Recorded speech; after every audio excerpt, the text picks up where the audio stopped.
जीव ब्रह्म ही है और कोई दूसरा नहीं है, ये बात कही। अब बताइए, अगर 1 करोड़ ग्रंथों में ऐसा कहा गया तो कितना बड़ा प्रचलन होगा उसका, कितनी व्यापकता होगी, कितने लोगों ने स्वीकार किया। कभी भी आधुनिक विज्ञान के विद्वान कहते हैं रूप रंग स्पर्श सब कुछ परिवर्तित हो जाते हैं, परंतु उसका द्रव्यमान कभी परिवर्तित नहीं होता। इस पारमार्थिक दृष्टि के सापेक्ष व्यावहारिक जगत मिथ्या होता है। अब ये पारमार्थिक दृष्टि क्या होती है? पारमार्थिक दृष्टि वो होती है कि जब वह स्वयं ब्रह्म बन जाए।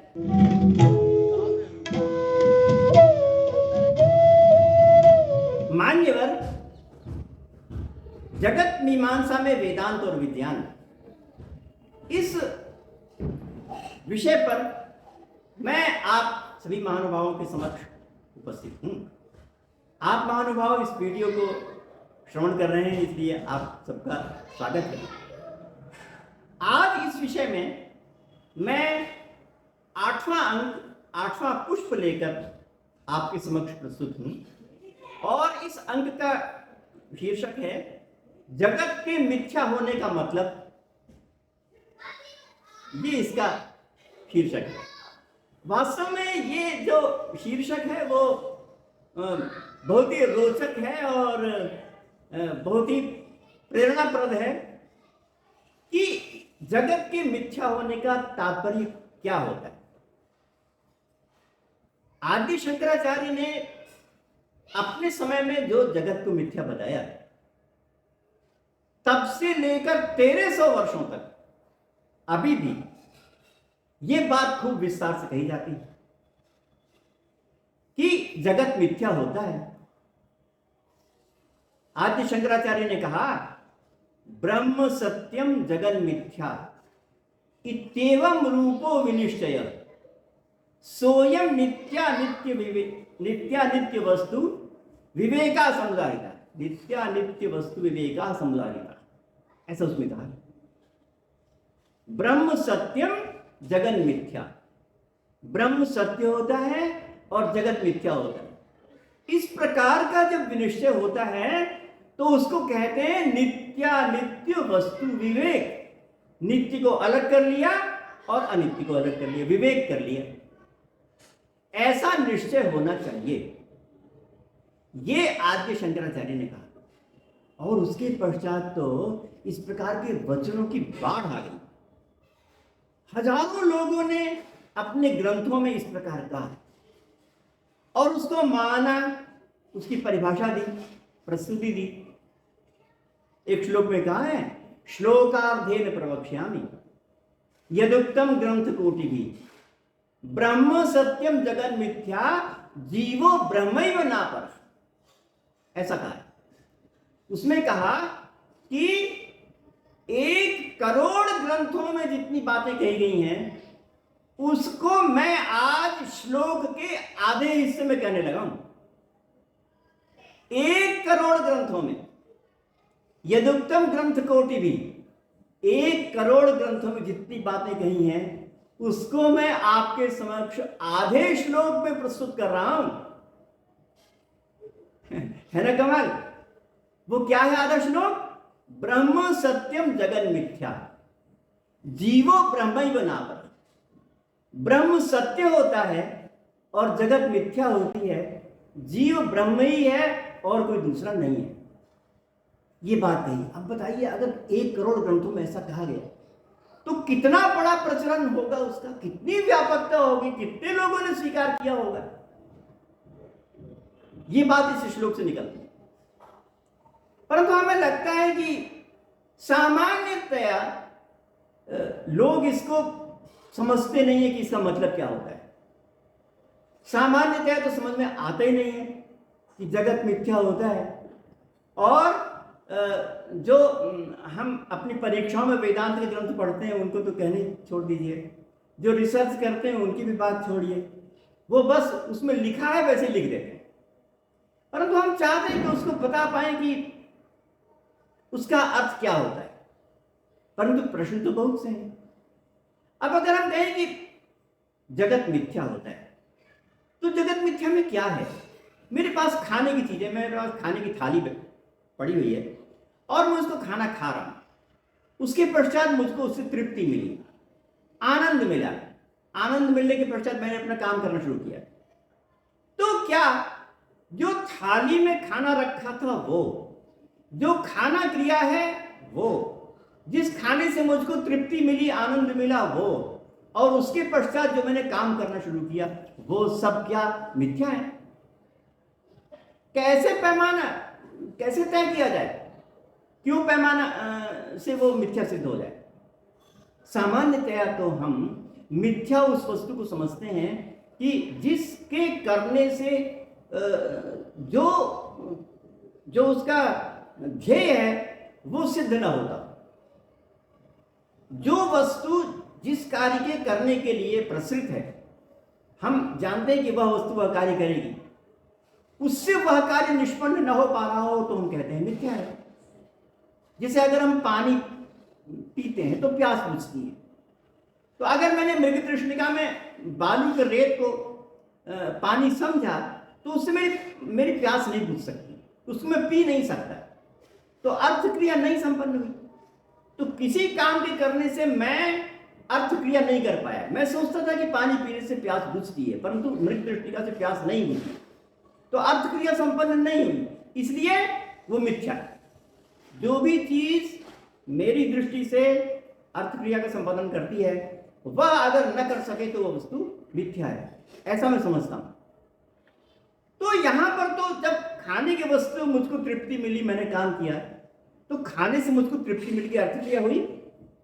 खाने से मुझको तृप्ति मिली, अर्थ क्रिया हुई। उसके बाद पश्चात में पुष्ट हुआ, उसके पश्चात में काम करने लगा।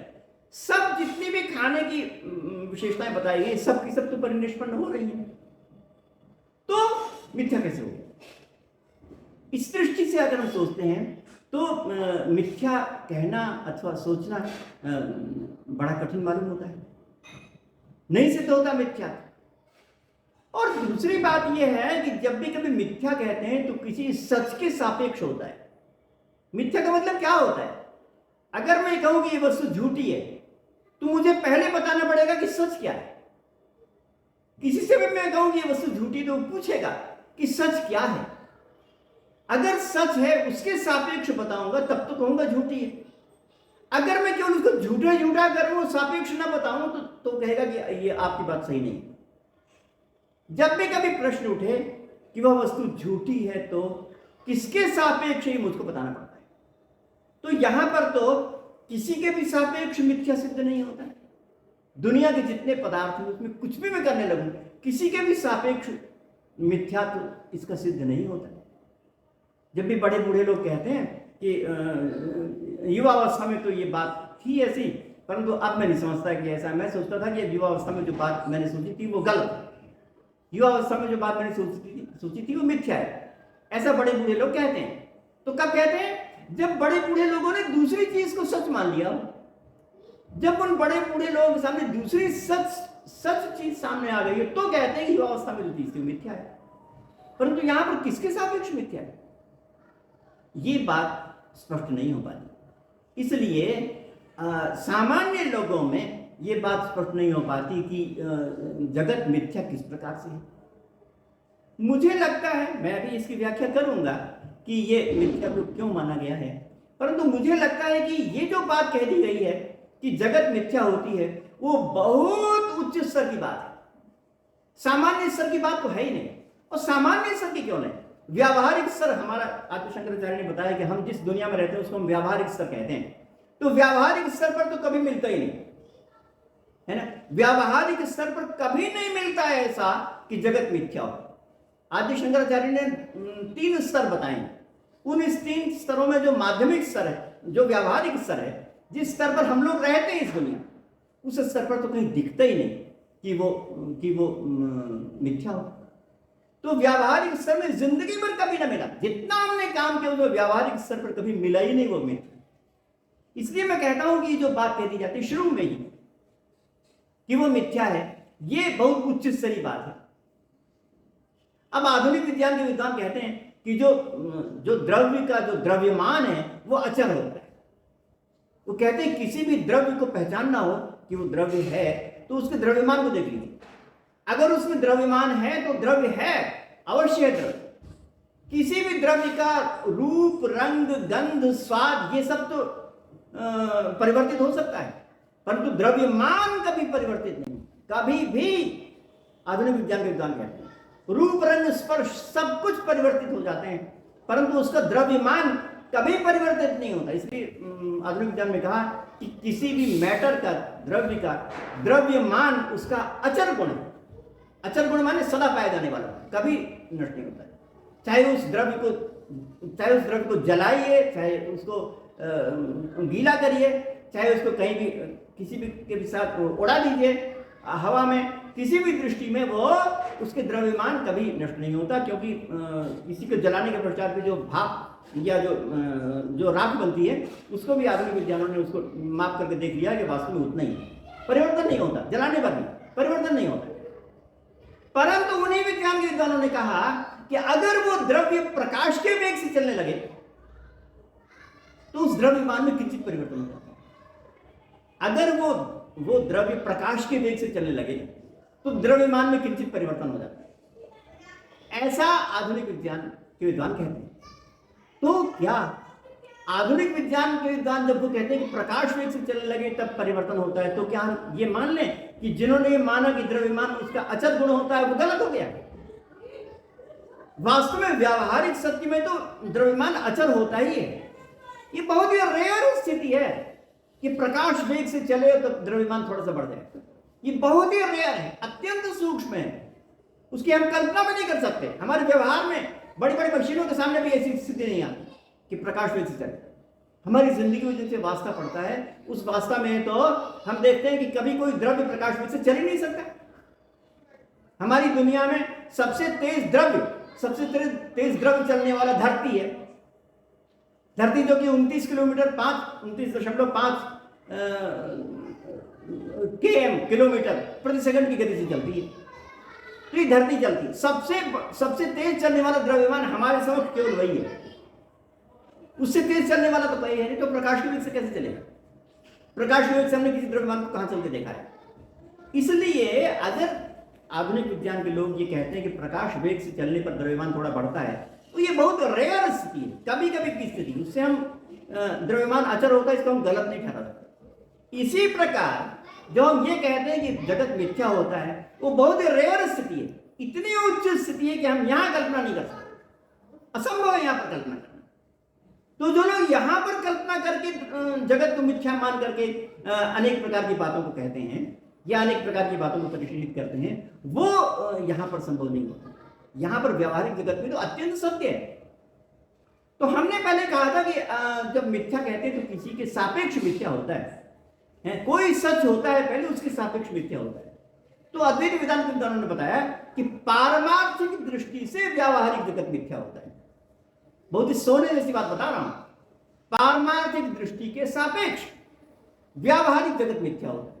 अब ये पारमार्थिक दृष्टि क्या होती है?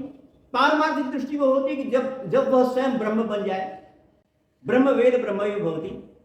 तो जब ब्रह्म ही स्वयं बन जाएगा तब तो उसको न ये शरीर रहेगा, न वो भाषा रहेगी, न वो बोलना रहेगा, न वो छूना रहेगा, न वो देखना रहेगा, कुछ भी नहीं रहेगा। मनुष्य की स्थिति जब तक है तो व्यावहारिक ही है। पारमार्थिक स्थिति में तो वो रहेगा ही नहीं, तो बोलेगा क्या? तो पारमार्थिक स्थिति जबकि हम बोलना संभव ना हो, मेरा शरीर पात हो जाए, जीवन मुक्ति के पश्चात वाली जो स्थिति है वो स्थिति, उसके सापेक्ष इस धरती को, इस जगत को मिथ्या बताया गया है। तो ये बात नहीं कही जाती। ये कह देते हैं कि जगत मिथ्या होता है। जगत मिथ्या का मतलब व्यवहारिक दृष्टि में मिथ्या होता है, एकदम गलत। व्यवहारिक दृष्टि में जगत कभी मिथ्या नहीं होता। व्यवहारिक दृष्टि से सत्य ही होता है, परम सत्य होता है। पारमार्थिक दृष्टि से मिथ्या होता है, ऐसा आद्य शंकराचार्य का कहना है, आगे कोई दोनों कहना है। तो जिसके सापेक्ष मिथ्या होता है उसकी दृष्टि से वह मिथ्या, ही बात सोच रहना चाहिए। जगत मिथ्या जब कहें तो ये कहें कि पारमार्थिक दृष्टि के सापेक्ष, पारमार्थिक दृष्टि से जगत मिथ्या होता है। तो केवल इतना ही वाक्य कह देते हैं जगत मिथ्या होता है, आधा वाक्य तो छोड़ ही जाते हैं। जिसके सापेक्ष मिथ्या होता है कहते ही नहीं। तो ये बात सदा कहनी चाहिए अगर जगत मिथ्या को कहना है तो, कि पारमार्थिक दृष्टि से मिथ्या होती है। और ये बहुत ही रेयर बात है, बहुत ही कभी कभी की बात है, अत्यंत सूक्ष्म बात है, बड़े बड़े योगियों की बात है। और इसको जैसा कि मैंने आधुनिक विज्ञान में कहा उसके उसके समान उसके समान है और इसलिए सदा ये व्याप्त नहीं होती, प्रतीत नहीं होती। तो ये जगत की मिथ्या होने का मतलब है कि वो पारमार्थिक दृष्टि से मिथ्या होता है। आपने मेरी बात को बहुत ध्यानपूर्वक सुना, इसलिए आपको बहुत बहुत धन्यवाद।